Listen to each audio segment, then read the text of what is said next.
Halo, selamat pagi Bapak dan Ibu sekalian yang sudah hadir, yang sudah join dalam acara Ngopi Pagi bareng Yokogawa. Saya ucapkan terima kasih sudah hadir tepat waktu.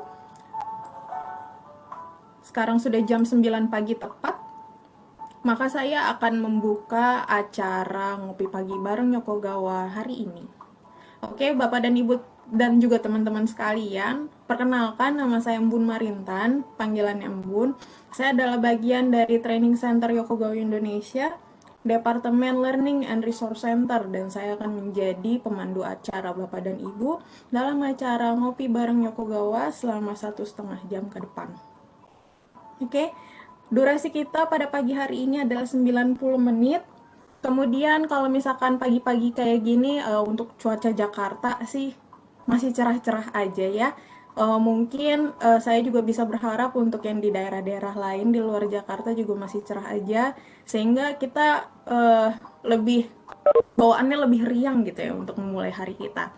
Nah, kalau pagi nih enaknya kita ngopi-ngopi dulu kali ya sebelum kita merencanakan lebih lanjut secara lebih detail mengenai pekerjaan kita hari ini.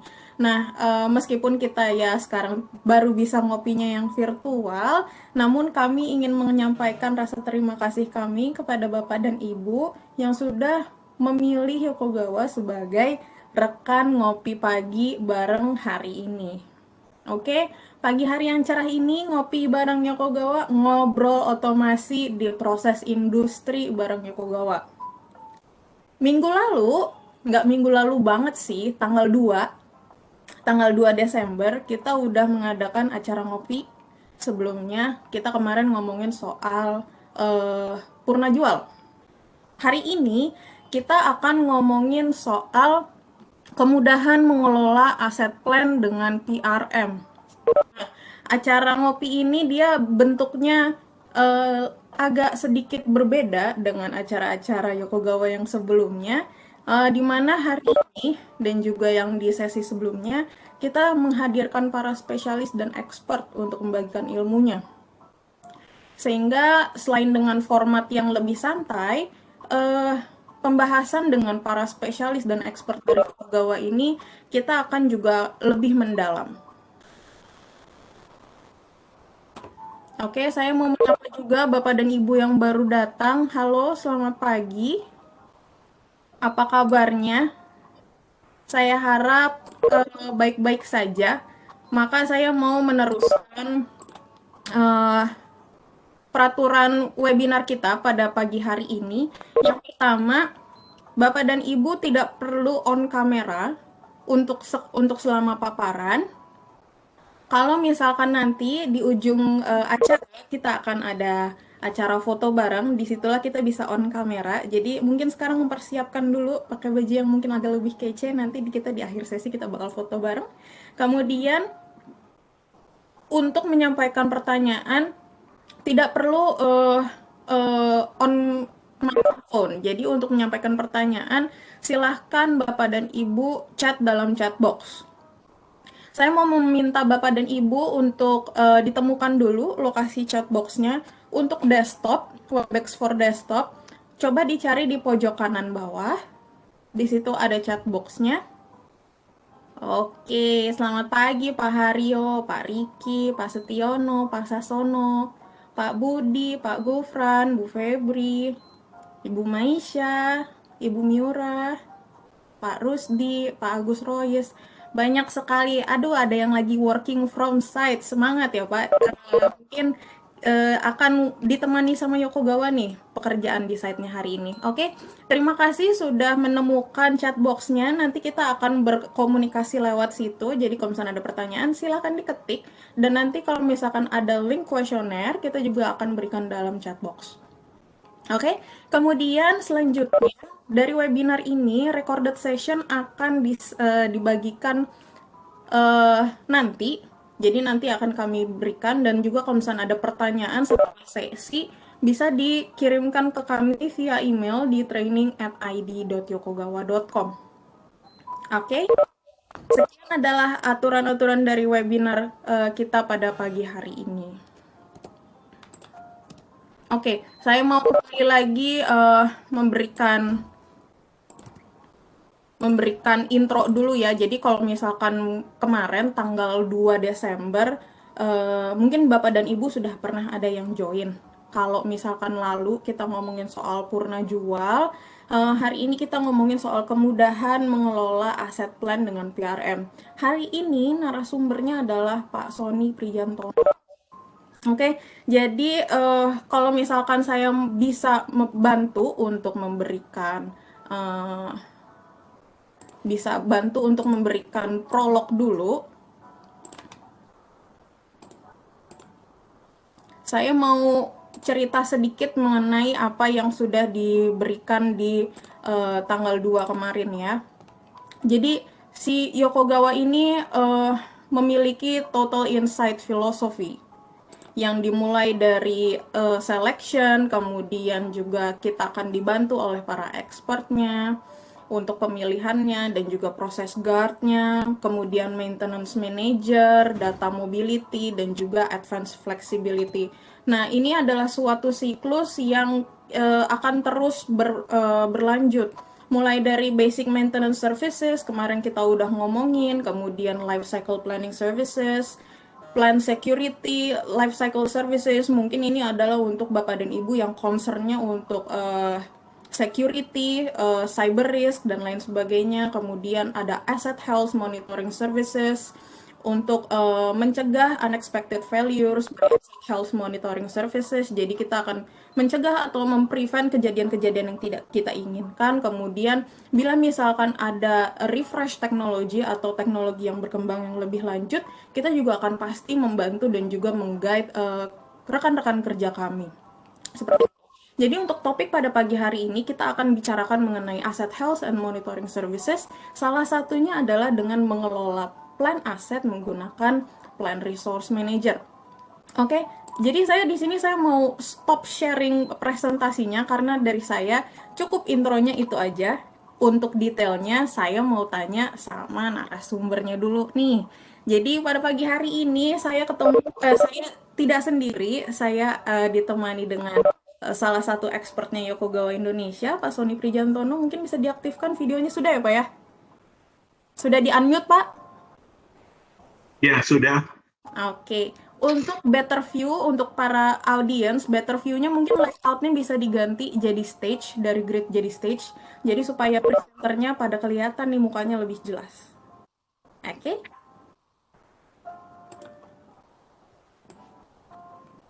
lagi di mana Pak? Lagi ngopi. Kan lagi ngopi kan sekarang? Oh iya Pak, lagi di kantor kok Pak. Ya, di kantor. Kebetulan mampir tadi. Oke, kalau gitu mah saya nemenin kopinya dari rumah aja ya Pak ya. Oke. Saya mau memperkenalkan dulu Pak Sony kepada para audiens. Jadi perkenalkan Bapak dan Ibu sekalian, Pak Sony Prijantono ini adalah DCS dan Solution Specialist di Yokogawa Indonesia. Beliau selama servisnya di Yokogawa sudah melanglang buana nih di seluruh Nusantara, dari Sumatera sampai di Papua sudah beliau jelajahi. Mendesain banyak sekali konfigurasi sistem controller. Beliau juga adalah seorang figur spesialis senior untuk DCS dan solution product, sehingga di kalangan Yokogawa dan juga di kalangan rekan kerja Yokogawa menjadi orang yang selalu kami cari untuk menjadi advisor dan juga untuk mencari deeper discussion seperti itu. Oke Pak, saya mau tanya dulu nih sebelum paparannya nih Pak, kenapa sih pengelolaan aset itu penting dilakukan dalam suatu plan? Ya, berbicara tentang aset, biasanya kan kita itu mikirnya langsung ke field device ya, kemudian equipment, dan tidak bisa dipungkiri bahwa peran serta yang namanya device, field devices seperti transmitter, kemudian sensor, kemudian final elemen dan equipment itu menjadi bagian yang penting untuk menunjang kelangsungan operasi dan produksi. Dan semuanya saya yakin pasti berharap bahwa yang namanya proses nggak boleh berhenti ya. Jadi sehingga kemudian menjadi satu tantangan gitu. Bagaimana kita bisa mengelola aset itu dengan benar. Dan untuk itu perlu sesuatu kan gitu kan. Nah sesuatu itu apa? Nah ini yang nanti akan saya paparkan lebih detail di ngopi bareng. Oke, Pak. Silakan Pak dilanjutkan dengan paparannya supaya kita lebih tahu lebih detail nih mengenai bagaimana sih kenapanya kita butuh mengelola aset dan bagaimana kita bisa mengelolanya dengan baik. Oke, saya share presentasinya dulu ya. Saya pass privilege dulu, oke? Oke, presentasi materialnya sudah bisa dilihat di Bisa, monitor semuanya. bisa Pak, copy Pak. Ya, selamat pagi, salam ngopi dan salam sejahtera untuk semuanya. Jadi pagi ini saya akan memberikan topik tentang kemudahan mengelola aset plan dengan PRM. Ya, beberapa hal yang terkait dengan agenda presentasi ini adalah terkait dengan apa sih yang menjadi kebutuhan untuk aset manajemen, kemudian kehandalan aset, terus kita melihat apa itu PRM, bagaimana kita membuat sistem arsitektur di PRM, kemudian yang akrab dengan teknologi FTT DTM, nanti saya akan lebih jelaskan lebih detail, kemudian fitur-fitur apa, dan bagaimana kita melakukan integrasi dengan DCS, yang merupakan ini salah satu keuntungan. Acara kita santai aja, jadi kalau mau sambil sarapan, ngopi, ya saya ngopi dulu ya. Silakan Pak. Minta Jadi dikirimin juga dong Pak ke sini Pak. nggak ada gojeknya. Jadi kita buat format yang berbeda, jadi saya men-share informasi, ya nanti ada Mbak Embun yang hostnya untuk yang memonitor ataupun yang mengontrol tentang aturan tanya jawab. Ya. Berikutnya saya akan buka presentasinya dengan apa itu yang menjadi kebutuhan sih untuk aset manajemen. Jadi saya merangkum ada 4 poin. Yang jelas bahwa user itu perlu yang namanya fungsi diagnostik. Ya. Fungsi diagnostik di field device supaya apa sih? Supaya pada saat ada masalah, user tahu nih masalahnya apa. Kemudian concern yang kedua adalah butuh maintenance nggak atau langkah-langkah perbaikan nggak? Karena seperti yang tadi saya singgung, jadi yang namanya aset ini penting ya untuk menunjang kelangsungan operasi dan produksi satu plant. Ya. Kemudian apakah cukup diagnostik? Enggak, rupanya ada lagi kebutuhan yang namanya prediktif. Jadi prediktif itu adalah memperkirakan manakala kalau akan terjadi masalah potensial itu kita bisa mengetahui terlebih dahulu ya, dan tentunya itu akan menghindarkan kita dari plan stop trip ataupun kerugian dalam hal production. Ya, berikutnya adalah rupanya aset manajemen itu juga perlu database gitu ya, yang terpusat gitu ya.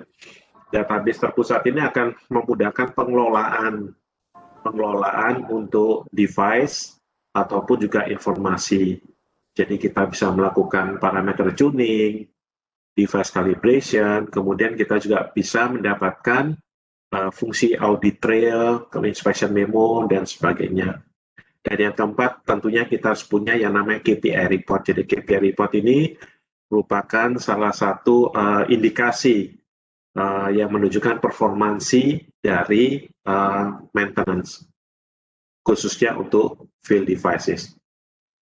Ini saya sampaikan beberapa contoh, jadi misalnya fungsi diagnostik itu misalnya kita mau berikan kepada control valve. Jadi kalau kita mau tahu nih masalah-masalah yang mungkin akan terjadi ya di valve itu terkait dengan opening valve-nya yang tidak sesuai dengan nilai common yang diberikan, command, ya kan? Kemudian kita bisa melihat berapa deviasinya. Adakah problem-problem terkait dengan operasi yang lainnya. Kemudian kita juga bisa melakukan parameter monitoring nih. Jadi kalau kita punya beberapa misalnya pressure transmitter yang sama, ya kita bisa mengcompare nih pressure transmitter yang satu dan pressure transmitter yang kedua. Kira-kira hubungan indikasi dari proses measurement-nya seperti apa. Jadi kita juga bisa melakukan parameter monitoring. Kemudian ini yang tadi saya singgung masalah KPI report. Jadi KPI report ini kita bisa mengetahui nih bahwa berapa banyak sih device kita yang healthy, berapa banyak device kita yang perlu maintenance, ataupun berapa device kita yang fault ya.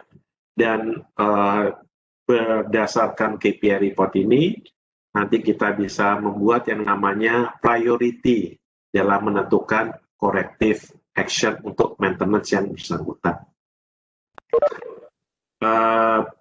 Yang kedua tentang aset excellent atau keunggulan aset. Jadi apa sih yang menjadi target untuk keunggulan aset? Itu yaitu adalah meminimumkan planned downtime dan memaksimumkan adalah pendayagunaan aset. Jadi ada 3 pilar di sini. Yang pertama adalah mengurangi terjadinya blind spot. Jadi kita perlu yang namanya satu sistem yang bisa memonitor device itu banyak, ya. Kemudian kita bisa mengetahui secara real time. Itu memudahkan kita untuk memonitor keseluruhan aset yang kita miliki. Yang kedua adalah avoid surprises, maksudnya adalah kalau kita punya fungsi predictive function di satu sistem maintenance itu, berarti kita bisa menghindari terjadinya potential problem lebih awal. Ya. Yang tentunya adalah kita mengoptimalkan operation dan maintenance. Jadi operation dan maintenance ini adalah 2 hal yang berkaitan, ya. Operation butuh maintenance, maintenance juga mensupport operation, ya.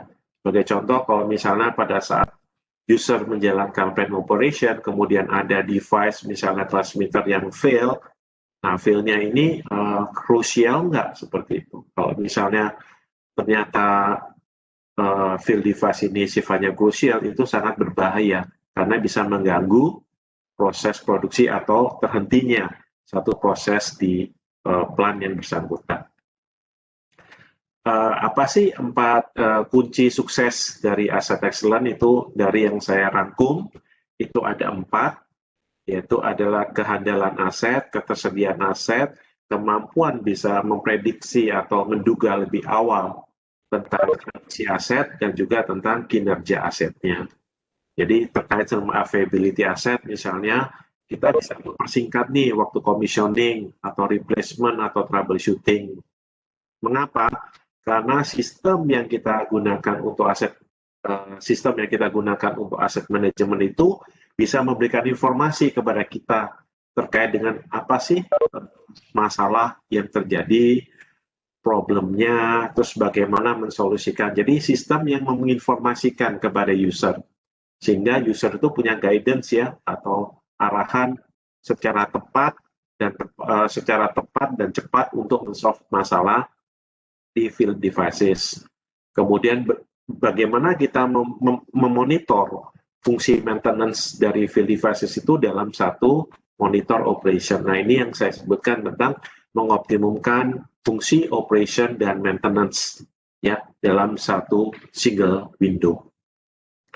Yang lain tentang predictable, ini adalah sangat-sangat yang dibutuhkan oleh user.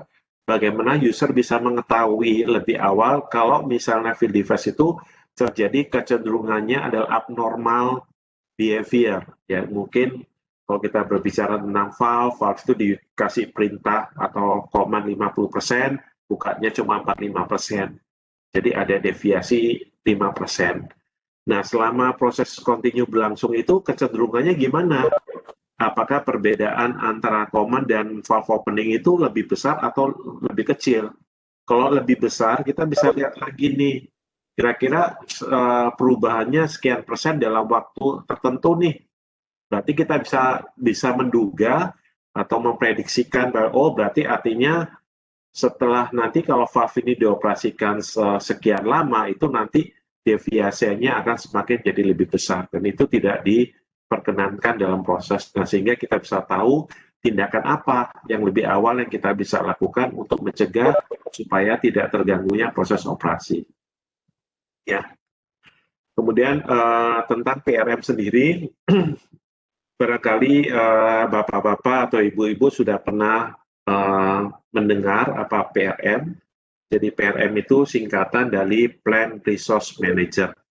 Jadi PRM ini adalah Yokogawa Product, salah satu Yokogawa Product Solution untuk memprovide yang namanya asset management.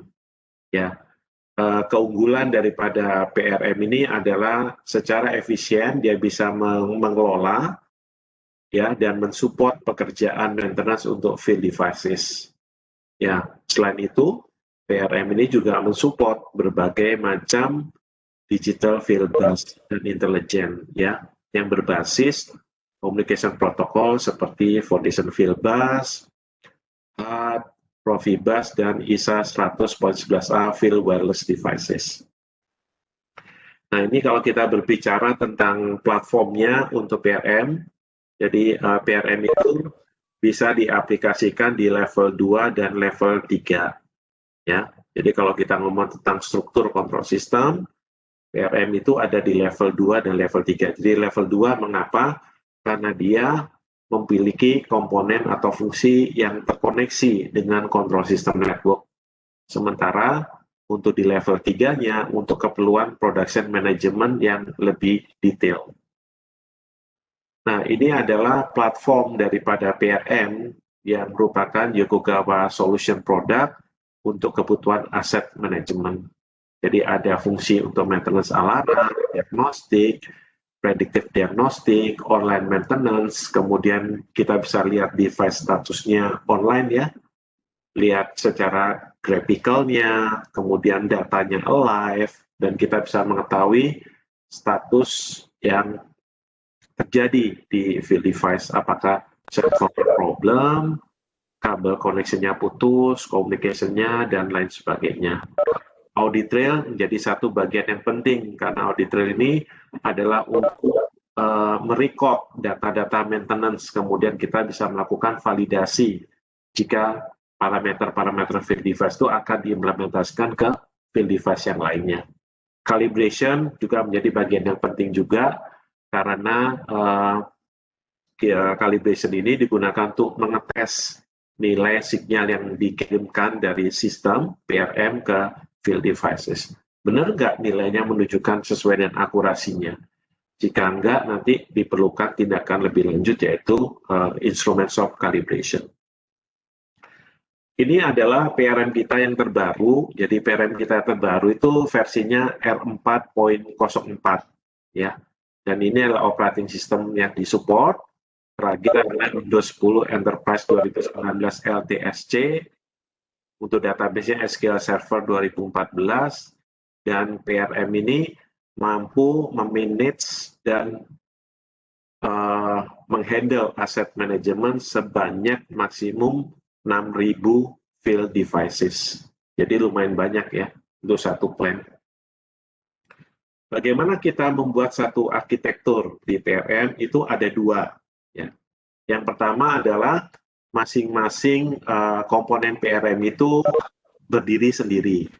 Ya, maksudnya masing-masing menempati PC sendiri-sendiri. Ya. Contohnya misalnya PRM server, ini koneksinya ada di level 3 ya, dia Ethernet.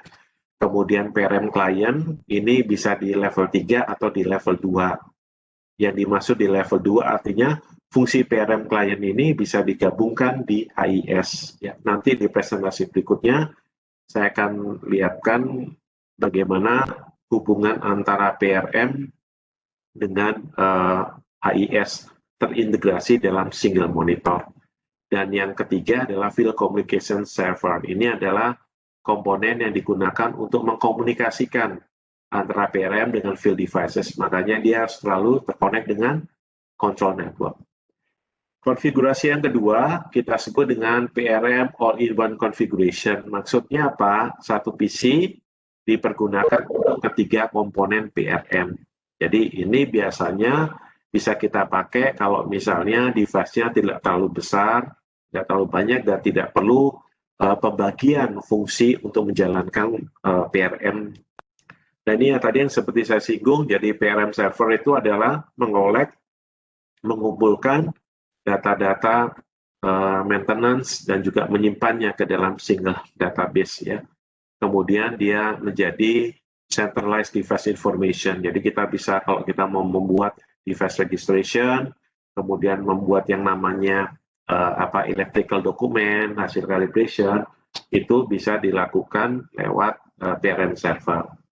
Kalau PRM client ini lebih gampangnya adalah komponen PRM yang digunakan untuk mengoperasikan ataupun maintenance daripada field devices. Jadi kalau saya mau melakukan monitoring field device, kemudian saya mau melakukan plug and play function, kemudian saya melakukan perubahan parameter, PRM client menggunakan. Nah, Field Communication Server ini adalah interface antara PRM client dan PRM server. Demikian pula dia yang menginterfacekan antara PRM server dengan field devices. Berbicara tentang asset management itu tidak bisa terlepas dengan FDT DTM teknologi sekarang. Ya, jadi kalau kita berbicara dengan asset management, bahwa support untuk FDT DTM adalah mandatory. Mengapa sih kok mandatory itu? Apa sih yang menjadi keunggulan mengapa FDT ini yang dipilih? Nah, kalau kita flashback ke konvensional yang sebelumnya, di mana masing-masing vendor atau supplier itu menyediakan komunikator sendiri-sendiri. Jadi mereka menggunakan protokol communication sendiri-sendiri ya.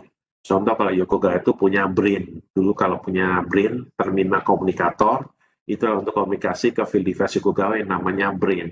Ada juga yang menggunakan Hardcom dan menggunakan yang lain-lainnya.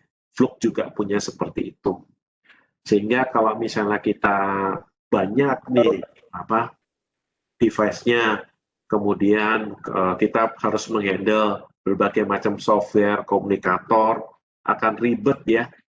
Nah, sekarang kemudian dipikirkan bagaimana kita sekarang punya platform yang sama nih, supaya kita bisa mempunyai communication yang sama untuk field device, sehingga itu memudahkan kita untuk memanage field device itu. Disinilah lahirlah yang namanya teknologi FDT.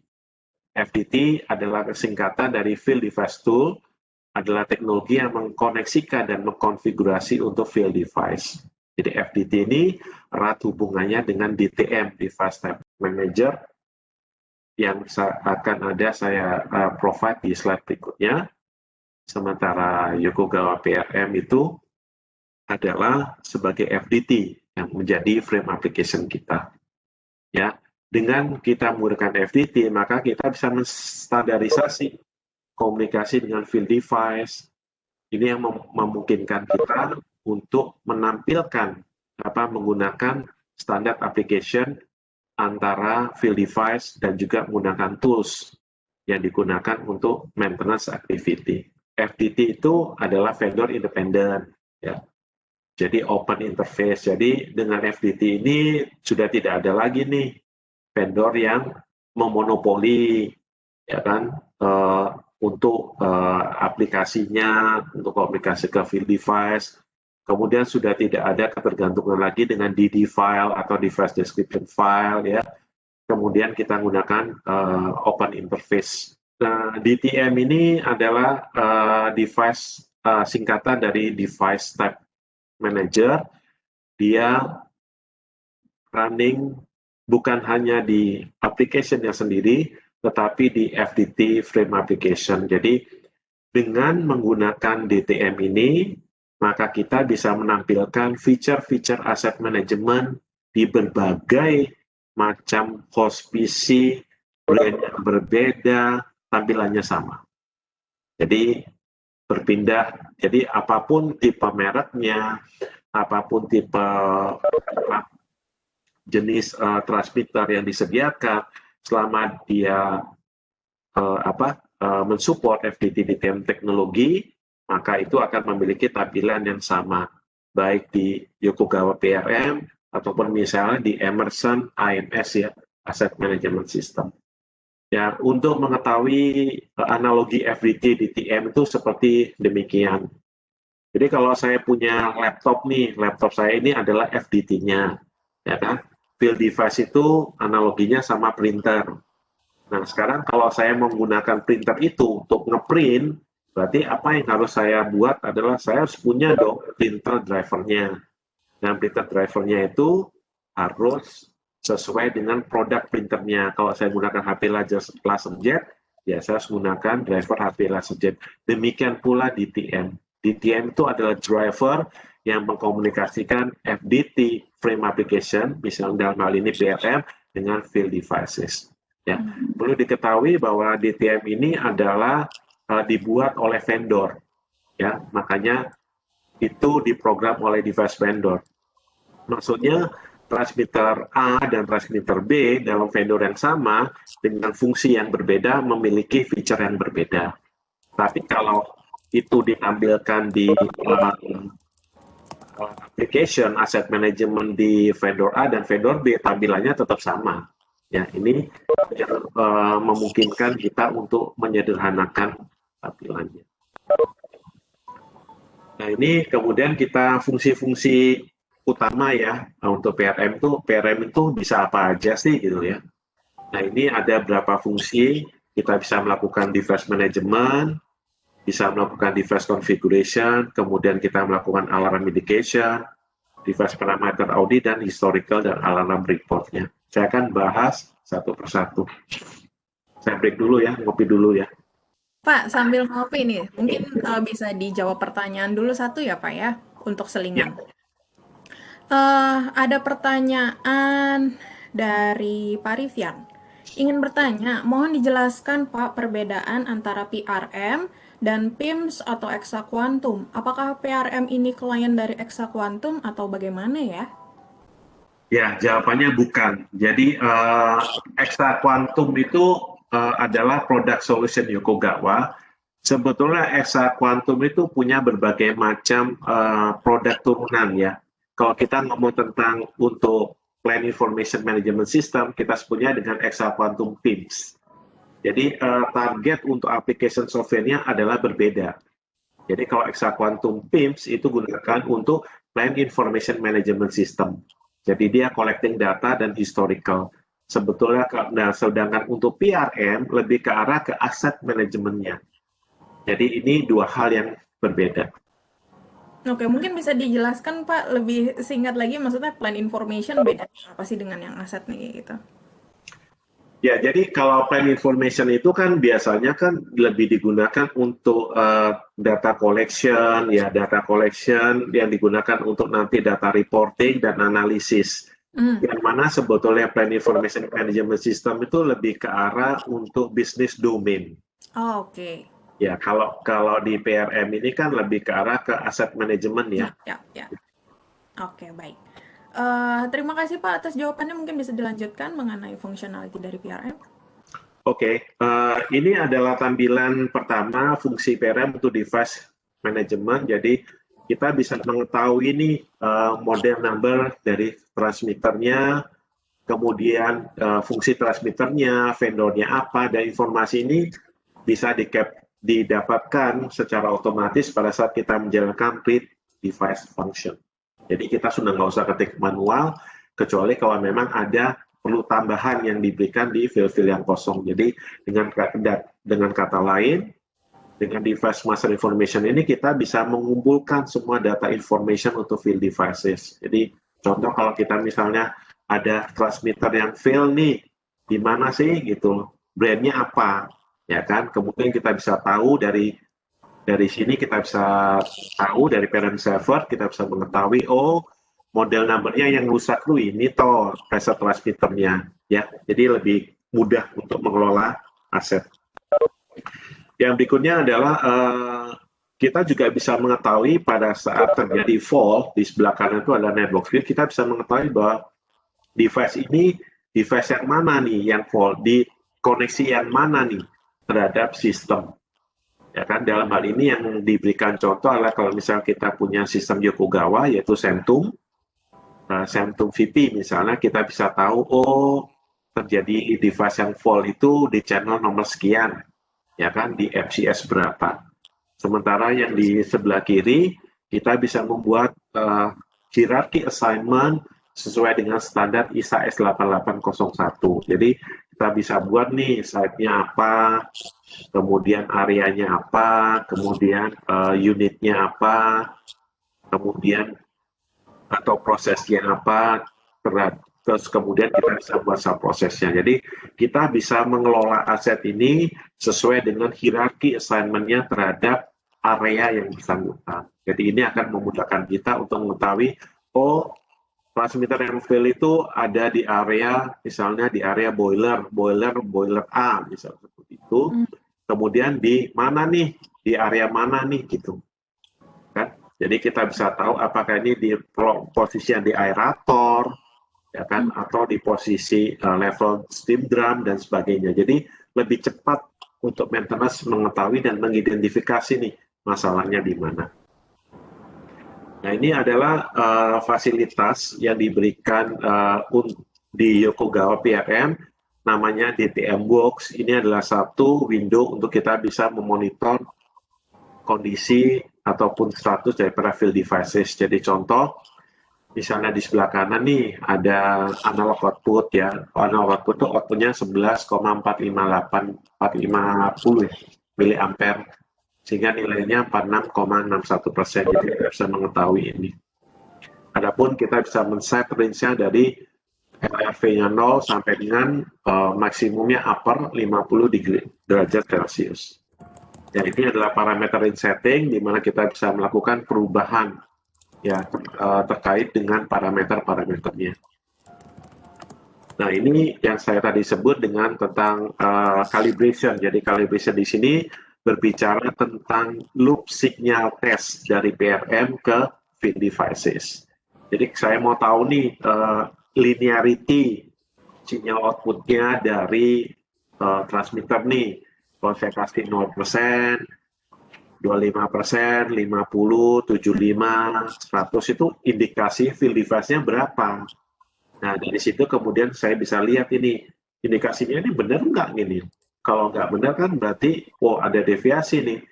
Nah, deviasi ini masuk dalam akurasi nggak? Dalam pengukuran ini. Kalaupun masuk dalam akurasi, itu menjadi bisa ditoleransi. Tapi kalau sudah di luar akurasi, kemudian orang maintenance akan mengambil tindakan kira-kira ini kritikal atau enggak fungsinya. Ya, ini contoh-contoh di TM. Jadi kita bisa lihat status ini alive, ya, yang ada di sistem terhadap field device yang bersangkutan. Ya, kalau kita tidak punya DTM box, kita bisa menggunakan fungsi lain yang namanya FDT tools. Jadi FDT DTM ini adalah dua hal yang saling melengkapi ya. Fungsinya juga sama untuk melakukan parameter setting, status, dan tuning untuk parameter field devices. Nah, keuntungannya apa? Jadi dengan kita memiliki device configuration ini, kita gampang untuk memanage device itu. Kita bisa menggunakan data ulang, kemudian mengurangi waktu untuk commissioning dan menghindari terjadinya kesalahan. Ya. Dan device parameter audit tadi yang saya sudah singgung, jadi kalau kita misalnya nih punya parameter setting untuk device untuk pressure transmitter, nah kita bisa bandingkan ini. Jadi contoh ada spreadsheet, cuplikan spreadsheet di bawah ini, ada menunjukkan ada 6 pressure transmitter yang ditampilkan dengan pola yang sama, pola pengukuran dan proses yang sama, tetapi ada satu nih, ya kan, yang di highlight ini yang kira-kira parameternya kok nggak sesuai gitu. Jadi dengan parameter audit ini kita bisa mengetahui ada nggak deviasi atau perbedaan untuk aktual parameter dari device tersebut. Jadi dengan demikian kita bisa ngurangin ya waktu pengecekannya, terus kemudian effort dari human-nya untuk melakukan pengecekan lebih detail. Karena sistem sudah menyediakan informasi itu.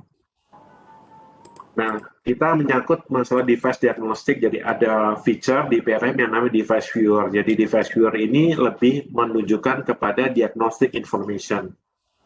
Diagnostik ini nanti ada 3 warna yang di-highlight oleh PRM. Kalau warnanya green, itu artinya semuanya healthy atau normal. Kalau dia seperti tampilan ini, jadi ini normal condition, dan di sini kita bisa mengetahui nih device statusnya seperti apa. Kalau dia misalnya terjadi ada something wrong, tapi sifatnya yang warning, dia tampilkan di warna kuning, dan di sini ada tampilan dot-dot ini, ada circle, selain itu yang nanti akan ditunjukkan yang mana nih, yang sedang terjadi faulty atau problem, yang itu akan menjadi status daripada warning. Nah, bagaimana dengan kalau misalnya fall, Pak? Nah, kalau fall, warnanya jadi merah. Nah, dari tampilan ini kita tahu nih fall-nya, dan ini misalkan ini contoh adalah optical-nya. Jadi ada sensor optical, yang mana itu adalah diindikasikan sebagai fall, error, indikasi warna merah, dan di sebelah kirinya PRM menginformasikan ini maintenance required, ya. Jadi user dipandu untuk mengetahui secara tepat dan cepat problem yang terjadi dan tindakan apa yang harus dilakukan. Maintenance mark adalah color yang dimunculkan untuk field device. Jadi kalau kita lihat field device ini, sebelah field device itu ada oval gitu ya. Nah, warna-warna ini adalah menunjukkan statusnya. Jadi kalau green dia normal, red itu artinya dia problem, ada error, sementara yellow itu adalah warning, kemudian kalau gray adalah communication failure, misalnya kabelnya terputus, ya kan. Kemudian, tapi kalau misalnya terjadi status kayak over range atau lower range, dia biasanya indikasinya adalah warnanya merah, ya. Sementara dua bagian yang bawah ini ada digunakan untuk interface ke GE Energy System. Jadi PRM itu juga menyediakan option software untuk bisa interface ke sistem yang lain. Salah satunya adalah GE untuk misalnya turbin dan rotary equipment.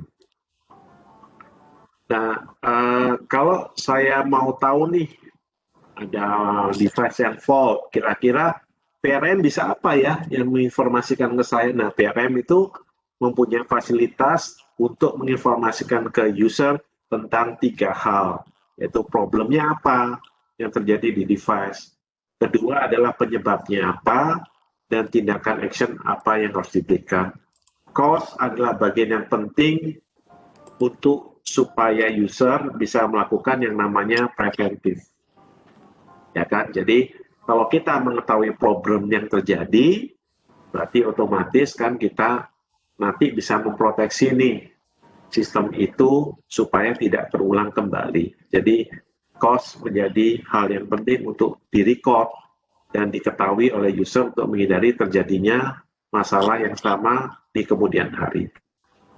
Nah, ada beberapa keunggulan kalau misalnya PRM itu diintegrasikan ini sama Yokogawa DCS. Itu ada 3 hal, yaitu device viewer, kemudian maintenance mark dan operation mark synchronization. Jadi maintenance mark tadi yang tadi ya, simbol-simbol warna-warna tadi, dan kemudian CAM for HIS.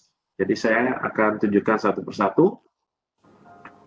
Kalau device viewer di HIS, itu misalnya kita bisa nampilkan fungsi PRM client itu di HIS. Jadi ini gampang. Jadi kita nggak perlu PC yang berbeda, tapi di satu PC kita bisa langsung lihat status device-nya. Demikian pula kita bisa nge-link dari faceplate langsung masuk ke device viewer. Jadi kita akan gampang mendeteksi apa yang terjadi karena device information memberikan informasi ini.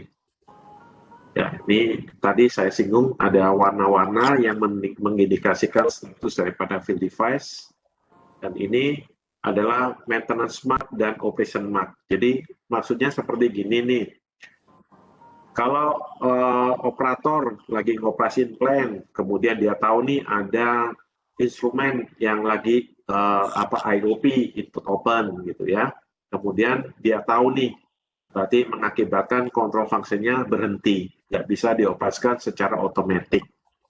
Nah, biasanya kan pihak operation telepon ini ke maintenance, tolong kamu cek instrumen, misalnya flow transmitter nih, di lokasi ini, tag number-nya ini, dan tolong dilakukan tindakan.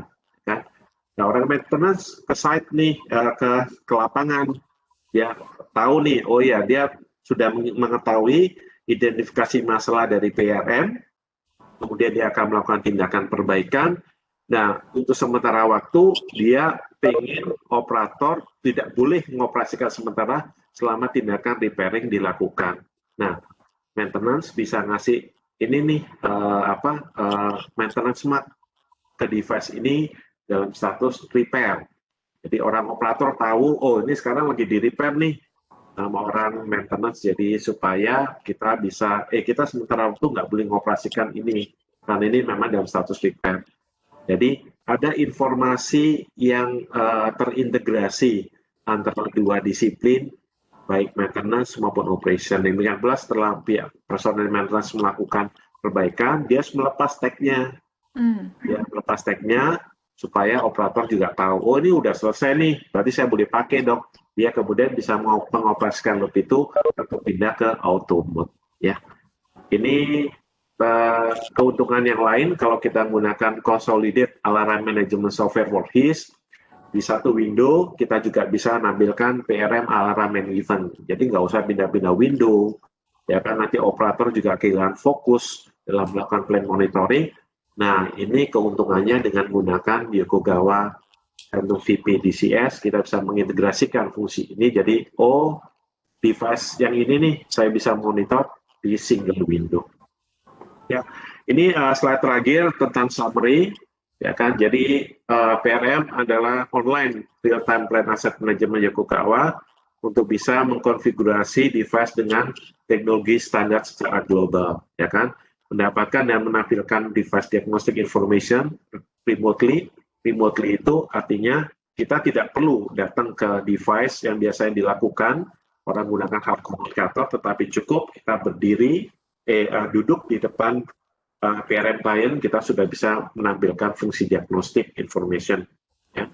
Kita bisa memanage field device information di database, jadi semua informasi terkait dengan maintenance activity, kemudian parameter setting, semuanya terrecord dan dalam satu database. Jadi nggak ada informasi yang kalau konvensional itu pakai form gitu ya. Nanti formnya di file, kemudian filenya hilang, nggak tahu parameternya. Mana lagi kemarin yang dikalibrasi apa ya gitu ya. Kemudian yang dikalibrasi kemarin apa ya yang dirubah ya. Nah itu mengakibatkan perubahan-perubahan itu tidak bisa termanage dengan baik. Nah, kemudian kita bisa melakukan record untuk historical dan maintenance message. Jadi kita bisa flashback. Transmitter ini seminggu yang lalu kan problem nih.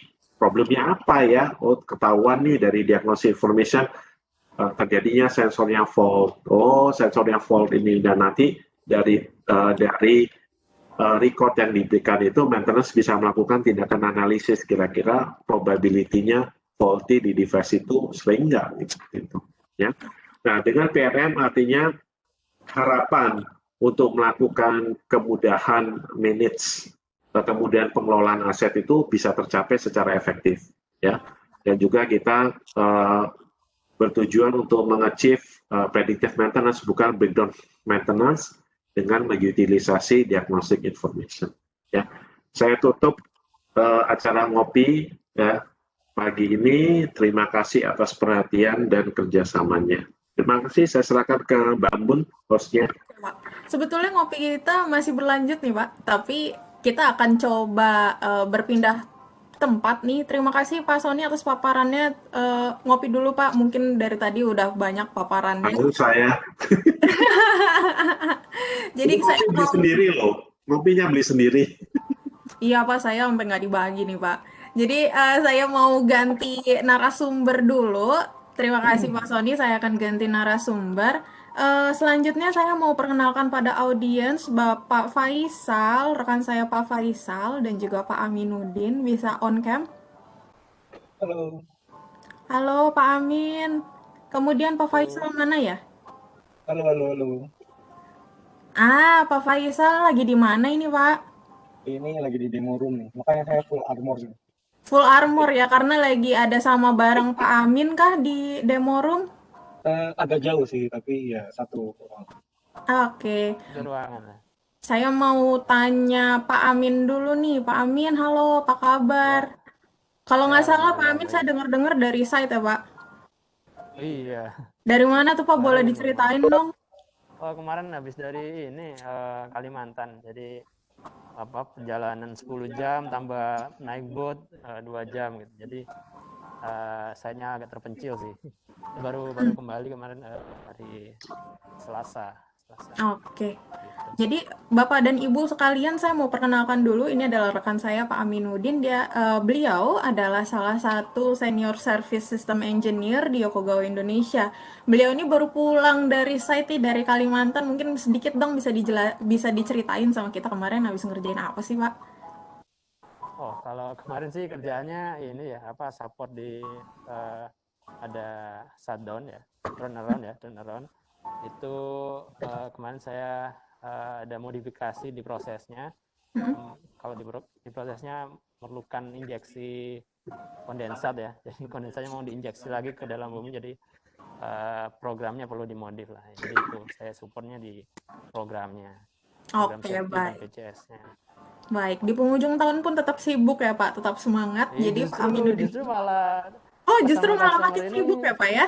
akhir tahun itu malah ngejar tutup buku kan, jadi Oh ini iya, benar. banyak malah gitu, biasanya gitu. Oke oke. Jadi Pak Aminuddin ini akan bersama dengan Pak Faisal di demo room. Nanti kita akan bicarakan mengenai bagaimana koneksi PRM-nya ini, konfigurasinya, baik secara hardware-nya dan juga secara software-nya. Pak Faisal, halo Pak Faisal. Dadu-dadu dulu Halo, dong. halo. Gimana Pak, apa kabar? Alhamdulillah, sehat. Syukurlah. Wah, tapi kalau misalnya lagi di demo room kelihatannya belum bisa ngopi ya Pak ya? Iya, makanya tadi saya agak udah sama Pak Sony bisa minumnya enak-enak gitu. Ya, nanti bisa diminta kali ini Pak ya jatahnya. Soalnya kalau di demo room kita punya banyak aset ya di sana kebetulan. Jadi kita harus menjaga betul nih apa namanya aset kita yang ada di sana dari mulai controllernya dan juga PC-nya dan banyak field instrument juga ya di situ. Pak Faisal saya mau juga perkenalkan kepada Bapak dan Ibu. Ini adalah rekan saya Pak Faisal salah satu senior sistem engineer juga. Beda dengan Pak Amin, kalau Pak Amin itu dia dari service, beliau dari service, kalau Pak Faisal ini dari project engineering department ya, dari engineering department bukan dari service. Oke, Ya, engineering. kalau Pak Faisal sendiri kesibukannya akhir-akhir ini apa sih Pak? Iya, kebetulan masih ada project juga masih fase FAT, jadi masih kadang-kadang ke kantor atau staging, tapi banyaknya juga WFH sih. Di rumah aja. Oke, terima kasih banyak sudah menyempatkan waktu ngopi bareng sama kita dan juga para rekan kerjanya Kogawa. Jadi saya mau apa namanya jadikan Pak Faisal nih jadi salah satu narasumber kita di acara Ngopi Pagi ini. Nah, tadi Oke. kita udah simak nih mengenai paparannya Pak Sony mengenai key benefits-nya dari PRM, kemudian main functionality. Nah, tapi saya mau ditunjukin dong konfigurasinya dari field instrumennya, kemudian konfigurasi softwarenya seperti apa. Oke, mungkin nanti yang untuk konfigurasi hardware-nya mungkin Mas Amin bisa dibantu Mas, nanti saya dari sini via software-nya. Boleh dibantu Mas Amin memperlihatkan konfigurasi kita. Oke, ini saya coba share screen dulu ya teman-teman, share PRM-nya atau share screen saya.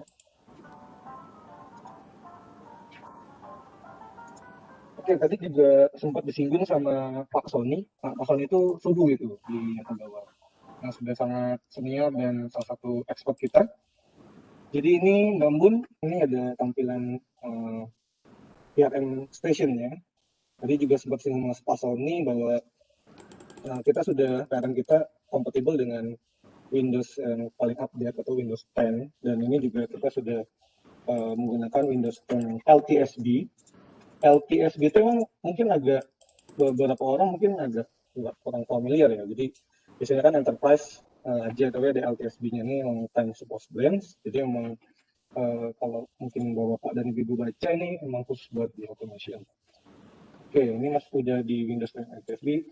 Ini mungkin Pak Amin juga sambil memperlihatkan konfigurasi kita. Jadi di demo room ini membangun dan bapak-bapak sekalian kita menggunakan konfigurasi atau arsitektur yang all-in-one package ya. Jadi mungkin sama kayak ngopi, kita kan ngopi kan istilahnya banyak yang 3-in-1 gitu, 3-in-1. Ini juga jadi satu. tiga jadi satu, jadi ada PRM server, client, dan Philcom servernya jadi satu. Oke, Pak Faisal sebentar Pak. Hmm. Mungkin saya mau fokus ke kameranya Pak Aminuddin dulu kali ya. Oke, Ya, silakan. ya, silakan. Jadi mungkin bisa Pak Eh, Faisal stop share screen dulu. Kemudian Oke. kita mau lihat screennya Pak Amin. Tadi controller kita ya, yang mana ya Pak? mana ya? Ah, Ah, controller ini. mm-mm. Hmm. Controller kita pakai yang di sini nih. Nah, Ini ini Sandung VP ya Pak? FPS yang atas. Mm-mm. Ya, yang atas ini pakai Centum VP, PCS-nya kita. Mm. Kemudian yang bawah ini ada safety, cuman lagi mati yang bawahnya. Jadi ini dilihat ada kabel terminasi ya ke field device ya, beberapa kabel ini. Kemudian, nah ini salah satunya nih, dia menuju ke sini nih, apa namanya, device-nya. Gitu. Nah, ini kelihatan ada pembacaannya seperti itu. Nah ini juga, oh ini transmitter ya, temperatur dia bacanya 24 derajat gitu. Nah, kemudian untuk interface-nya ya ke PRM sendiri, ini kalau dilihat ada kabel komunikasi ya, Ethernet kita biasanya sebut. Nah ini masuk ke network switch. Switch. Nah ini terhubung ke controller. Mhm. Ya network switch ini terhubung ke controller, kemudian ada engineering station ya. Itu Kemudian ini CPU-nya. ada Mm-mm. PRM. Jadi ini Ah. beberapa PC di kabinet sebelahnya ini. Nah, ini baru ini si Pak Faisal ada di sini nih. Nah, ini ada EWS-nya di sebelah kanan ini. EWS Engineering Workstation, kemudian nah ini PRM-nya. Oke, baik. Kalau gitu kita mau lihat lebih dekat mengenai PRM-nya karena tadi kita udah lihat yang sebelah kanan tuh EWS-nya apa ya yang mengenai prosesnya. Iya. Sedangkan yang sebelah kiri itu PC yang ditempatin sama Pak Faisal adalah PC untuk PRM-nya. Pak Faisal bisa dilanjut? Oke, ini tampilan PRM kita, PRM client, server, dan Philcom-nya jadi satu. Tadi saya sudah singgung. Oke, di awal selalu akan muncul tampilan login. Nah, ini untuk autentikasi user yang akan masuk atau login ke PRM client ini. Nah, saya sebagai admin, oke, sudah muncul di situ ini Premises Manager. Tadi juga sudah disinggung PRM kita yang terbaru itu revisi 4.04. Kebetulan ini masih sudah revisi 4. Kebetulan revisinya masih 4.02. Kemudian yang terbaru itu udah mungkin udah rilis ya 4.04.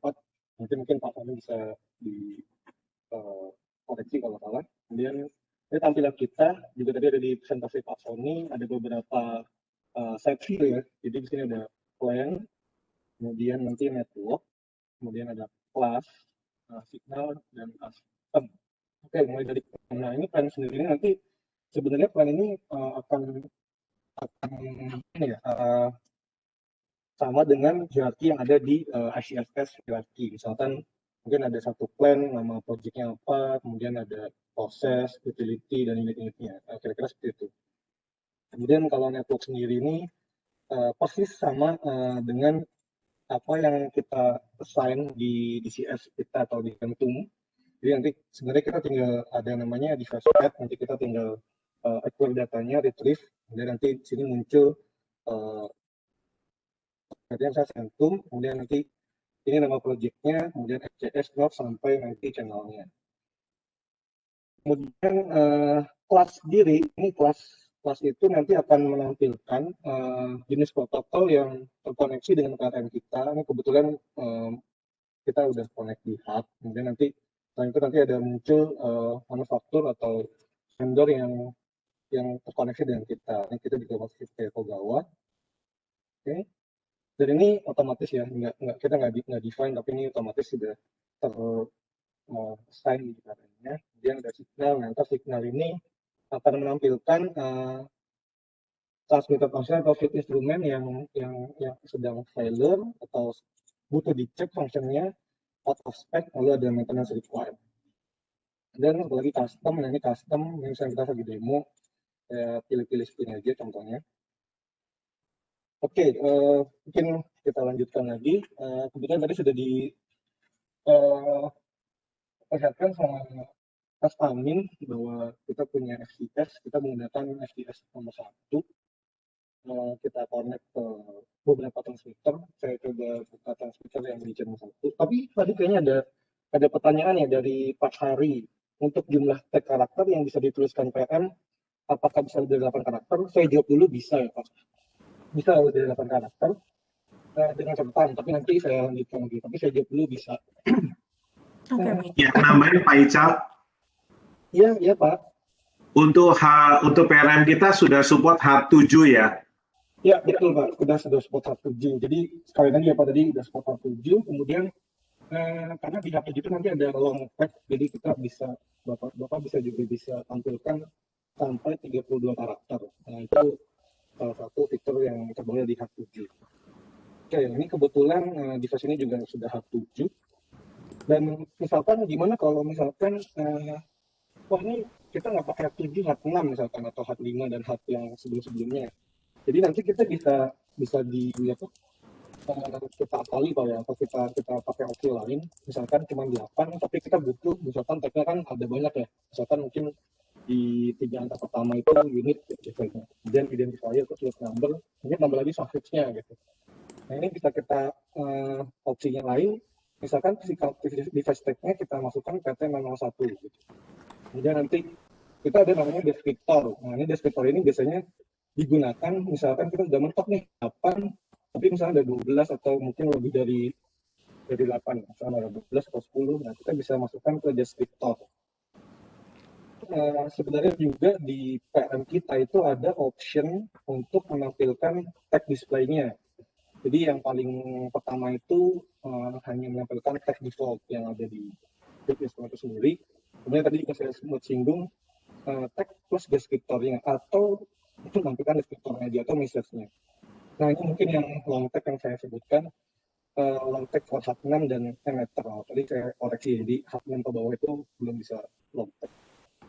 Oke, ini mungkin bisa terjawab ya Pak Hari. Jadi bisa kita tuliskan kalau dia sudah H6 ke atas dia ada long tag, kalaupun tidak H6 kita bisa gunakan tag deskriptor. Oke, kita lanjutkan. Di sesi ini saya coba munculkan beberapa fitur yang penting menurut saya, dan juga Pak Sony juga nanti mungkin bisa ditambahkan, atau Mas Amin. Jadi di masing-masing transmitter ini kita punya menu itu sama ya, ada di CMWatch, Parameter Manager, lalu device viewer. Oke, kita mulai dulu di device viewer. Nah, device viewer ini sebenarnya hanya tampilan summary ya dari instrumen itu sendiri, dan ini built-in-nya PRM, jadi semua device yang hard compliant atau fieldbus atau ISA wireless dan lain sebagainya yang memang connect ke PRM itu pasti punya kita akan memberikan fitur device viewer ini. Nah di device viewer ini ada beberapa tab, ada diagnostic information, kemudian ada specific, kemudian trend information. Nah ini salah satu fitur shortcut lah untuk kita melihat kondisi field instrument itu sendiri. Jadi kalau misalkan Bapak mau ke lapangan nih, misalkan, terus nggak tahu nih errornya apa ya gitu ya, Bapak bisa buka langsung ke device viewer, nanti akan kelihatan nih device statusnya apa. Bisa jadi mungkin dia contohnya nih ada dia PV-nya out of limit, nah itu kan bisa banyak ini ya, bisa banyak api gitu. Kemudian juga ada PV overrange segala macam yang mungkin Bapak maintenance lebih familiar daripada saya. Nah, ini bisa dilihat di sini. Kemudian di sini juga ada kelihatan karena dia hak ya, mungkin Bapak atau Ibu di sini atau Bapak juga pernah tahu ada hak variabel. Jadi di sini juga ditampilkan tampilan variabel lain selain value utama yang dia munculkan. Ini spesifik, ini untuk spesifik ininya, dia nanti ketahuan, misalkan ini kapsul temperaturnya udah outside limit, atau amplifiernya outside limit segala macam. Nah ini kita bisa lihat dari sini. Untuk sekedar device viewer kita udah punya fitur cukup lengkap ya di sini. Begitu, Bapak sekalian. Kemudian saya lanjutkan. Kemudian tadi juga sempat disinggung bahwa PLM juga sebagai pengganti field komunikator ya, atau field hub komunikator atau field bus komunikator. Nah, ini kita punya parameter manager. Lagi-lagi ini juga sudah by default kita akan berikan fitur ini. Oke, ini parameter manager. Ya, di sini akan muncul tampilan seperti ini, Bapak-bapak sekalian dan Ibu. Jadi ada individual, upload menu, dan sebenarnya ini akan muncul, coba saya lihat ya, sini ada update device value. Device value ini kita akan retrieve data dari field device itu sendiri. Jadi nanti akan keluar unitnya berapa, RV, RV, dan lain sebagainya. Detail-detailnya gitu ya, Pak ya? Detail-detailnya begitu. Ini agak multi reading. Oke. Nah, ini oke, ada tampilan di sebelah kiri dan kanan. Nanti di sebelah kiri ini adalah data yang sekarang terkonfigurasi di field instrumennya. Kemudian di sebelah kanan ini nanti data yang kita edit atau kita konfigur untuk menggantikan data sebelah kiri atau data yang ada di field instrumen. Via PRM. Misalkan via PRM, dan ini by default kita punya menu seperti ini. Oke. Nanti saya coba ganti, misalkan ini bar ya, masih bar, mungkin kita ganti satu contoh aja ke PSI. Oke, nanti Ganti akan satuan ya, muncul, Pak ya? Ya, ganti satuan nanti yang ini. Lalu kita downloadkan, ini ada tombol download. Nah, nanti ada juga muncul dialog seperti ini, ada reasonnya apa? Misalkan, Apa alasan penggantiannya? alasannya misalkan apa alasan penggantiannya, Pak? Change unit, order from process misalkan. Oke, ini nanti rating ke field device-nya. Dan ini kan sebenarnya fitur yang sama ya dengan field komunikator, baik hub atau FF atau komunikator. Jadi bedanya kita nggak panas-panasan, Bambun. Jadi kita tinggal di control room, nggak usah ke lapangan, kita bisa lakukan pergantian ini. Daripada didatengin satu-satu gitu kali ya. Betul, dan ini kan juga sebagai lebih safety kan. Ya. Lebih dingin juga, Mbak, karena kan biasanya control room dingin. Oke.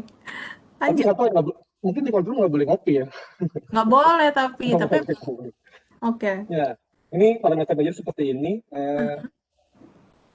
Ini lain-lainnya ada diagnostik segala macam, sama juga kalau misalnya kita mau update device value, ntar dia akan muncul parameter lainnya yang mungkin ini kita kira juga lebih familiar dengan beberapa maintenance nih, Bambu. Jadi ada beberapa parameter yang mungkin mau pada di maintenance atau di field instrument lebih familiar dibanding kita. Oke, ini untuk parameter manager. Jadi ini udah built-in, jadi semua field instrument atau field device yang connect ke parent kita punya fitur ini. Hanya tinggal dipilih mau bisa atau tidak. Oke, mungkin terakhir ada DTM Works namanya. Jadi ini sempat disinggung juga sama Pak Sony tadi, bahwa kita ada SDT dan DTM. Jadi ini salah satu, mungkin ini plugin ya, jadi tambahan fitur yang ini masing-masing manufaktur atau masing-masing instrumen punya spesifik tampilan interface gitu. Ini contohnya kalau di Yokogo sendiri, sudah pasti kita punya langsung DTM Works-nya karena kita punya device file dan kita tinggal installkan di PLM. Tapi gimana kalau yang belum ada? Sebenarnya kalau yang belum ada itu kita ada namanya ini Bambu, ada FIS namanya. Apa tuh? FIST ya. FIST itu FDT Interoperability Support Test. Jadi nanti ada list manufaktur yang sudah kita support atau kita kompatibel dengan parent kita. Harusnya sih sepengalaman saya hampir semua device yang dibawa sama customer kita atau baik itu end user atau EPC harusnya udah terconnect, nggak ada masalah. Bahkan kalaupun misalkan tidak muncul di list FIS kita akan memberikan DTM itu generic DTM. Oke, ini kita mulai saja, kita buka. Jadi kalau misalnya mau lihat DTM tadi, tinggal klik kanan di device-nya, kemudian klik DTM Works. Ini kita pilih default data. Jadi mungkin kalau di DTMWorks ini kita mungkin ini gabungan antara parameter manager dengan device viewer, sorry. Jadi lebih dalam satu package lah. Karena kita bisa lihat tampilan aktualnya, berikut kita juga bisa lakukan konfigurasi via DTM. Ya, seperti ini contohnya. Di DTMWorks itu pasti akan muncul device type-nya, kemudian ada icon transmitternya, dan yang paling penting nih nanti ada lambang manufakturnya. Jadi mungkin ini manufakturnya aku bawa, kalau ada manufaktur lain ya kita munculkan manufaktur lain. Dan ini tergantung DTM manufaktur itu sendiri ya, Mbak Ambon dan Bapak sekalian. Oke, ini tadi kita coba buka ya, misalkan basic setup.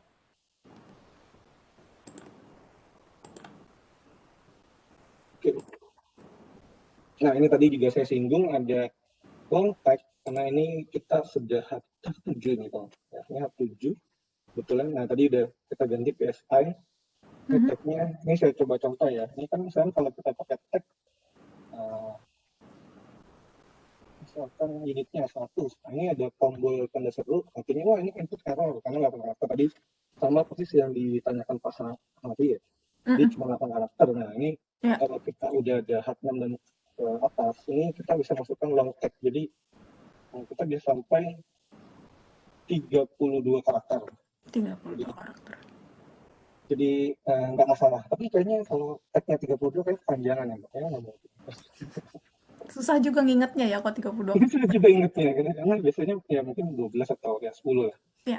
Oke, di sini ada fitur lagi yang mungkin nggak ada di fitur parameter manager dan fitur. Dan biasanya ini juga buat saya dan beberapa pengalaman maintenance lainnya. Ini ada fitur loop test, tadi juga sempat disinggung sama Pak Sony, ada loop test ya. Jadi ini kita punya, ini saya tampilkan ada fitur loop test. Ini ada manual dan auto, dan mungkin perlu catatannya, artinya bisa jadi nggak semua manufaktur itu punya fitur ini gitu ya. Artinya ya beberapa aja, yang tergantung DTM-nya. Tapi saya rasa semuanya sudah punya fitur ini. Ini contohnya manual test, jadi kita coba inputkan 4 mA ke lapangan, jangan 4 ya, 4. Mungkin misalkan 8 mili atau 25%, dan kita start, nanti akan ada 8 mA yang kita kirimkan ke feed instrumennya. Mungkin Mas Amin atau bisa ditunjukkan. Ya. Nah, itu 25% ya. Ini saya naikkan 12 mili atau 50%. Oke, di screen-nya Pak Amin, berapa itu angkanya? 25. 25.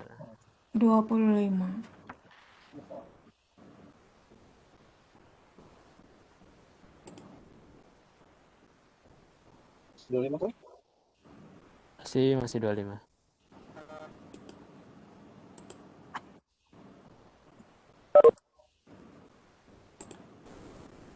Nah, ini 0 PSI.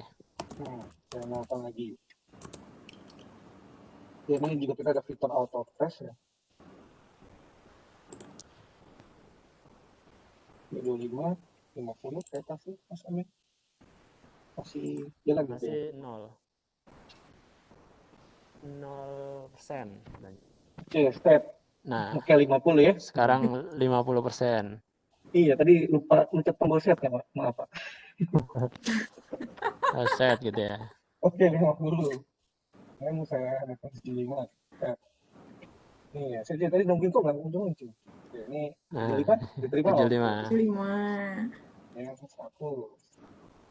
Kira-kira gitu, Mang. Jadi kita loop testnya signal miliampernya. Jadi kalau misalkan yang mau kalibrasi, misalkan teman-teman maintenance yang butuh kalibrasi dengan unitnya, kelamaan kan. Oke. Tidak bisa menggantikan. Oke, mungkin Baiklah. itu dari Menarik demonya, sekali. Mungkin bisa mungkin kalau nanti mau lebih dalam ya ada sesi lain ya buat ini. Oke, baiklah. Jadi mungkin saya mau mengundang Pak Sony juga untuk open cam lagi, Pak, karena kita punya ada beberapa pertanyaan yang cukup banyak yang ada di chat box. Oke, sebentar ya. Ya. Ya, ini kalau dari list saya ada 3 pertanyaan. Yang pertama dari Pak Bagus Budi PW, yang kedua adalah Pak Hari, yang ketiga adalah dari Pak Kuncoro Nurianto. Ya, jadi saya jawab dulu sesuai dengan urutannya dari Pak Bagus Budi PW. Itu untuk maintenance system, kadangkala untuk produk Yokogawa ini seringkali ada masalah saat untuk sistem cycle yang sudah dibuat di base user. Kadangkala terkendala dengan update sistem yang tiba-tiba muncul. Bagaimana pihak Yin dalam memfasilitasi ini?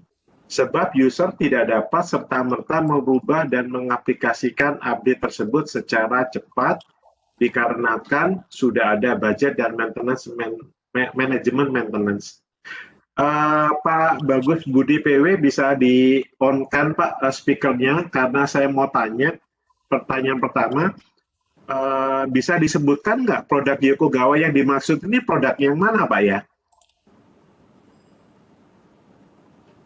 Halo Pak, selamat pagi Pak. Pagi Pak Bu. Ya, Pak Bagus. gini Pak, perkenalkan saya Bagus Pak. Untuk pertanyaan yang saya tanyakan ini biasanya gini, kita kan untuk basic maintenance kan, terutama untuk produk Yokogawa, biasanya saya itu udah ada life cycle-nya Pak, misal untuk penggantiannya kapan, waktunya kapan, produknya apa saja, termasuk selain fuel termasuk juga sistem.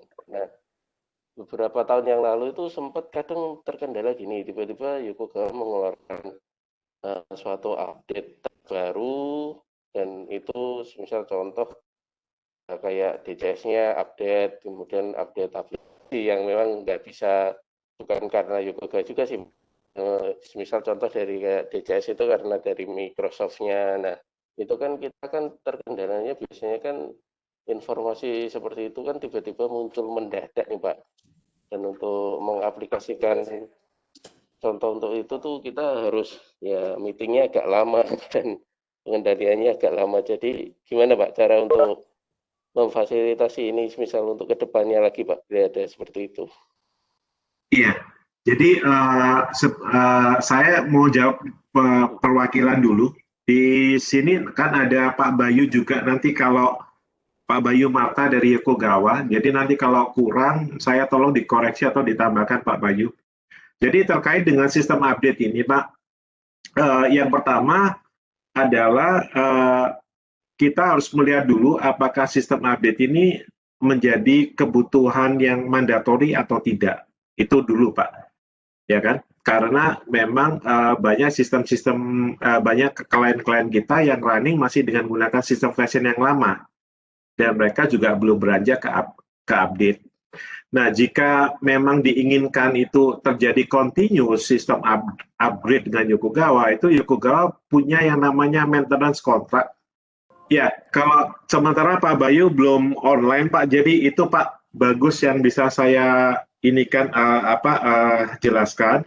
Namun sebetulnya terkait dengan maintenance contract ini kita ada berbagai macam produk Pak dengan tipe maintenance contract yang berbeda. Jadi makanya pertanyaan saya tadi, ini kira-kira yang disebutkan produk Yokogawa apa? Apakah terkait dengan PRM, ataukah EXA produk, ataukah Yokogawa DCS, atau yang lainnya gitu Pak? Oke, mungkin di chat ini Pak Bagus Budi PW justru harus ada meeting lain Pak. Nanti mungkin bisa kita approach ini aja Pak ya, Japri aja kali ya. Oke, ya. Terus pertanyaan yang kedua dari Pak Hari, untuk jumlah tag karakter yang bisa dituliskan di PRM, apakah bisa lebih dari 8 karakter? Karena ada pengalaman tag yang dituliskan lebih dari 8 karakter tidak bisa. Misalkan untuk PT 17423 AS 10 karakter tidak bisa dituliskan. Jadi tadi sudah dijelaskan sama Mas Ical, itu bisa. Jadi long karakter, long tag ya, 32 karakter itu disupport untuk mulai H6 dan H7. Nah, Yokogawa itu PLM Yokogawa itu sudah mensupport HART 7 itu sejak revisi R3.05 ini. Jadi jadi yang perlu dilakukan itu adalah dicek kembali, Pak, apakah revision Bapak itu di bawah R3.05. Jika revision PRM Bapak di bawah R3.05 jelas itu masih support HART 5. Jadi HART 5 itu hanya bisa untuk 8 karakter. Ya. Istilah lain HART 7 itu disebut dengan wireless HART. Ya. Terus pertanyaan ketiga dari Pak Kuncoro Nuryanto. Ya. Pertanyaan pertama adalah data dari PRM apa bisa dalam satu objek grafik di HMI operator. Misal pada valve di HIS itu bisa menunjukkan kondisi device dari valve tersebut. Faceplate di objek tersebut tersambung dengan kondisi field device di PRM. Jawaban saya bisa jika PRM client software diinstal di HIS. Jadi kalau kita menginstall PRM client software itu di HIS, itu secara otomatis kita sudah mengintegrasikan dua fungsi. Ya, fungsi plan operation untuk Centum VPDCS dan fungsi maintenance untuk PRM. Nah, pertanyaan kedua, data PRM hard device apakah bisa diambil dari PRM server langsung melalui OPC client? Kalau bisa, protokol menggunakan apa dan data apa saja yang bisa diambil? Ya, saat ini OPC yang disupport oleh PRM itu adalah OPC AE, Alarm and Events. Namun dalam aplikasinya yang saya tahu itu Yokogawa hanya mensupport OPC AE itu untuk dua fungsi. Yang pertama adalah integrasi dengan CAM4HIS. Tadi di presentasi saya sebutkan ada integrasi dari CAM tampilan untuk di mana kita bisa memonitor alarm dan event dari OPC dalam satu window. Yang kedua, OPC AE ini bisa difasilitasi dengan optional software. Misalnya contohnya untuk GE System One, tadi saya sebutkan juga, itu perlu optional software dan basis datanya adalah OPC AE. Namun kalau yang full openness OPC AE ini, setahu saya belum disupport oleh PRM, Pak. Jadi saya pikir ini masih dalam proses pengembangan, ya kan, dan juga akan melihat untuk market demand-nya. Begitu Mbak Ampun yang bisa saya jawab. Oke, sebelum saya masuk closing Pak, ada satu lagi pertanyaan dari Pak Sidik. Untuk integrasi PRM dengan CAMS4HIS, apakah berpotensi untuk mengganggu sistem Pak? Maksudnya proses interkoneksinya. Apakah dari DCS dapat mengganggu device di PRM dan sebaliknya PRM dapat mengganggu sistem di DCS? Jawaban saya tidak. Mengapa? Karena CAM4HIS itu adalah hanya untuk fungsi monitoring. Monitoring di sini hanya diperuntukkan untuk alarm and event saja. Tidak ada fungsi operasi apapun yang disupport oleh CAM4HIS. Begitu Mbak Bun. Oke, terima kasih banyak Pak Sony atas jawaban dari Q&A yang ada di chat box ini. Mungkin nanti untuk pertanyaan yang belum terlalu jelas seperti pertanyaannya Pak Bagus, nanti kita akan follow up secara pribadi ya Pak. Jadi mungkin saya akan coba berikan kesimpulan dari sesi kita pada hari ini. Jadi untuk dalam PRM ini ada 4 success factors dari asset excellence. Yang pertama, asset reliability. Kedua, asset availability, kemudian asset predictability dan juga asset performance. Dan dengan menggunakan PRM ini, kita expected untuk dengan mudah memanage equipment kita.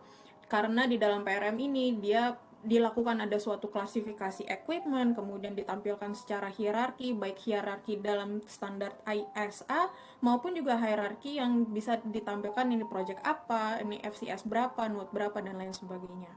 Maka di sini kita menggunakan PRM kita bisa aiming untuk mencapai predictive maintenance yang diutamakan dibandingkan breakdown maintenance menggunakan diagnostic information seperti itu. Oke, jadi saya mau berikan suatu epilog karena kita udah mencapai waktu injury time nih kebetulan. Jadi saya mau berikan beberapa kata penutup. Jadi untuk Bapak dan Ibu partisipan yang ada hadir di sini, terima kasih banyak atas partisipasinya. Saya mau berikan informasi kalau misalkan nanti Bapak dan Ibu ada inquiry mengenai PRM ataupun produk-produk Yokogawa yang lainnya, silahkan kontak kami melalui website kami di www.yokogawa.com/id. Atau mungkin misalkan ada kesulitan untuk mengakses website kami, bisa langsung di email aja ke marketing@id.yokogawa.com.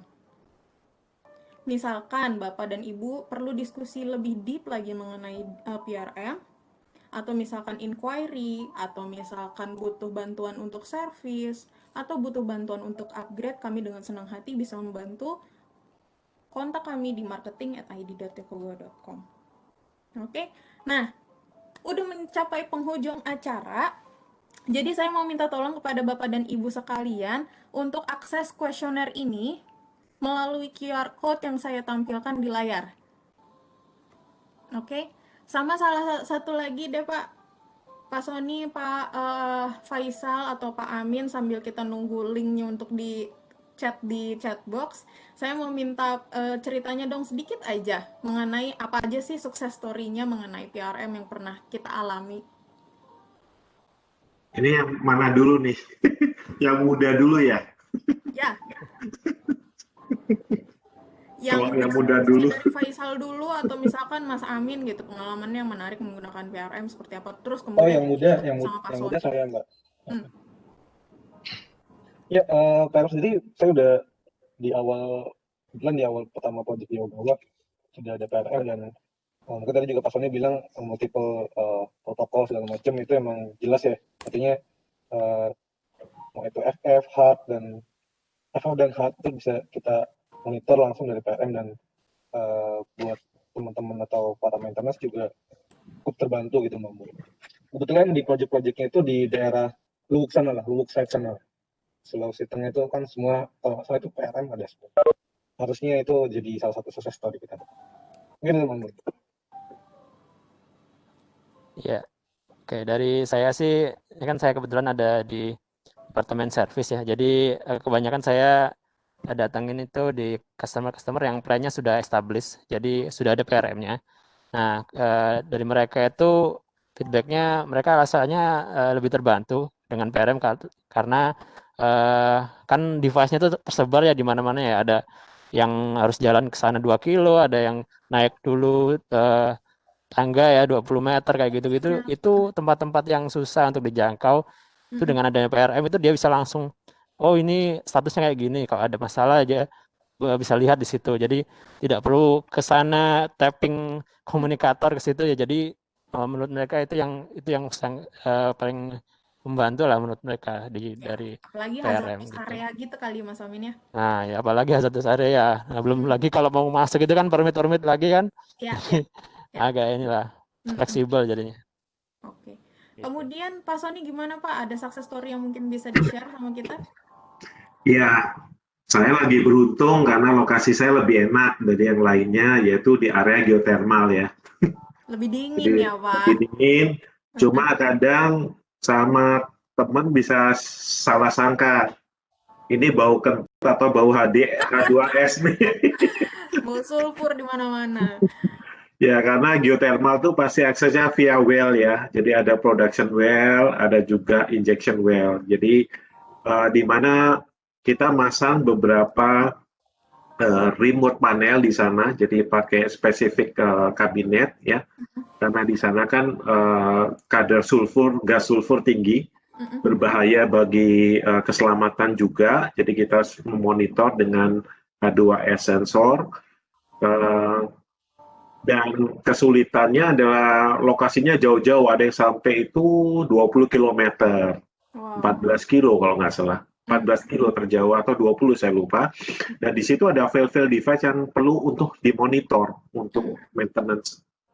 Dan mereka juga punya banyak berbagai macam fail device dari berbagai macam vendor.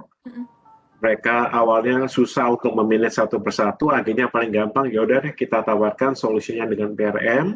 Jadi kita cuma memonitor dari control room, nggak perlu pergi ke panelnya yang ada di lokasi jauh, dan juga itu lebih safe ya, karena kita berada dalam satu control room ya. Dan itu memudahkan mereka untuk memanage benar field device-nya, melakukan loop check, calibration, terus kemudian melakukan maintenance planning. Begitu. Oke, baiklah. Berarti di sini juga banyak sekali cerita-cerita menarik dari PRM ini dan juga saya dapat informasi nih, wah dari customer kita, dari rekan kerja Yokogawa, Mas Amin ini adalah best support untuk TAM 2009 pada 2019 pada company-nya. Emang hebat banget nih Mas Aminuddin. Itu adalah salah satu memang terpercaya lah senior engineer kita dari service system ya Pak ya untuk bagian PRM seperti ini. Ya, Oke, terima kasih, terima kasih. selamat Pak Aminuddin atas recognition-nya. Kita harap juga performance-nya juga semakin meningkat ya, apalagi di sini kita punya kebutuhan untuk memaintain plan aset kita tuh meningkat ya justru pas lagi akhir tahun seperti ini. Oke, untuk Bapak dan Ibu, saya ingatkan kembali untuk mengisi kuesionernya bisa scan QR code-nya atau melalui link yang saya sampaikan di dalam chat box, karena melalui dari kuesioner ini Bapak dan Ibu bisa nanti kita kirimkan e-certificate-nya dan juga recorded session-nya secara japri Mbak Bun, tadi ya. kopi saya ketinggalan Mbak Bun. Oh iya Pak. Saya juga mau cerita nih success story Oh PRM iya, nih. Bapak dan Ibu ini adalah salah satu rekan saya Pak Bayu Marta. Ini yang dari tadi nggak sengaja ke-mute ya Pak ya. Gimana Iya Pak? tadi mau respon mencet unmute-nya susah. Nih saya mau sedikit cerita terkait PRM. Jadi sebelumnya saya di sales kan saya di engineering Mbak Bun. Mm-mm. Waktu itu memang ada requirement dari user kami untuk mengintegrasikan PRM ini ke sistem mereka, SAP. Jadi secara garis besar adalah sistem SAP ini adalah untuk men-trigger sebuah work order kepada tim maintenance untuk melakukan perbaikan dan sebagainya. Itu Oh. salah satu fungsinya. Jadi Mm. kita mengintegrasikan database dari PRM ini yang akan diambil ke SAP. Jadi ada notifikasi warning dari sistem PRM, maka sistem SAP-nya akan langsung men-trigger mengirimkan email work order kepada tim maintenance untuk segera melakukan. Jadi tidak perlu operator melakukan request manual untuk melakukan maintenance kepada itu secara manual, mengentry work order tidak perlu, jadi secara itu sudah otomatis tergenerate request-nya. Selain itu, PRM juga diintegrasikan dengan aset mereka terkait ya biasalah seperti fitur dari Pak Engineer Tony tadi terkait prediktif kapan ini harus misalnya harus diganti kapan. Jadi mereka akan sistem SAP-nya ini akan mengenerate sebuah sistem yang akan melakukan persiapan melakukan work order kepada vendor dari device tersebut. Itu garis besarnya sih seperti itu. Kalau mau boleh tanya-tanya lagi ya silakan kontak kami gitu. Itu menarik banget sih Pak. Jadi karena kan sebelum ini kalau dari operation kan request dulu, telepon dulu nih minimal ya, atau nggak ngisi formulir dulu. Sekarang kalau misalnya udah terintegrasi sama SAP bisa langsung gitu ya Pak ya? Betul, namun dari SAP mereka langsung mengirimkan work request order ke maintenance untuk melakukan perbaikan atau pengecekan itu, Mbak. Jadi nggak perlu. Baiklah, ini menarik banget. Jadi buat Bapak dan Ibu yang mungkin tertarik untuk lebih jauh dari SAP yang ada di kantor, yang mungkin mau diintegrasikan dengan PRM atau mau kenalan dulu dengan PRM, Pak Bayu ini adalah salah satu orang yang tepat banget untuk berdiskusi dan juga kalau misalkan mau ngomongin gimana sih kita bisa mengaplikasikan PRM untuk membantu kemudahan pengelolaan aset kita di plan ya Pak ya.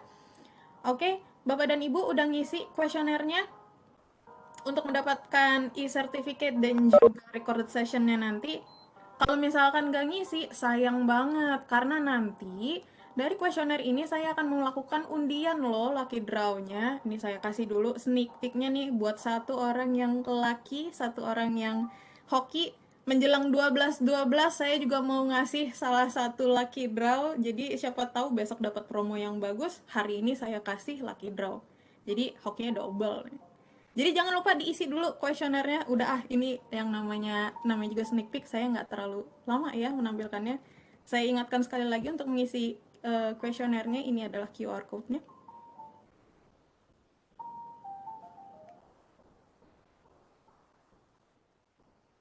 Oke, saya harap Bapak dan Ibu sudah mengisi.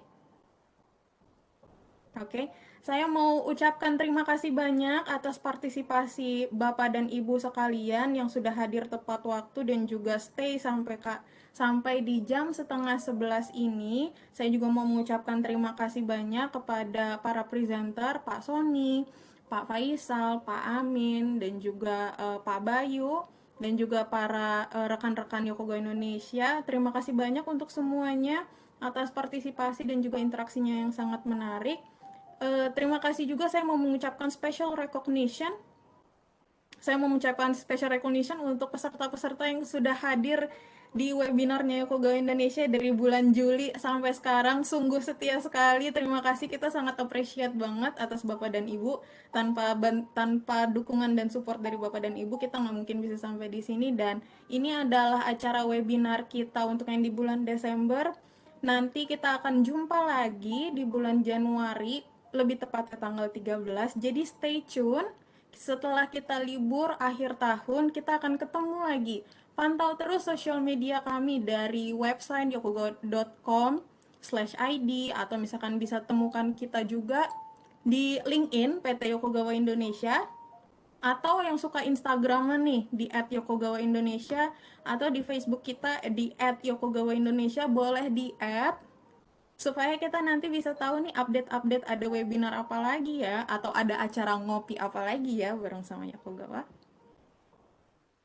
Oke, besar harapan kami untuk bisa berkoneksi dengan Bapak dan Ibu melalui social media kami, dan juga Bapak dan Ibu melengkapi webinar kuesioner kami di chatbox, sehingga kami bisa memperbaiki room for improvements yang kita punya. Oke, karena waktu sudah menunjukkan lewat dari 10.30, ternyata kita asik banget ya ngobrolnya lebih dari 90 menit bahkan. Saya ingin sekali lagi mengucapkan terima kasih, dan saya akan menutup perjumpaan kita hari ini. Ini saya Mbun Marintan dari LRC Departemen Yokoga Indonesia mengucapkan terima kasih atas partisipasinya.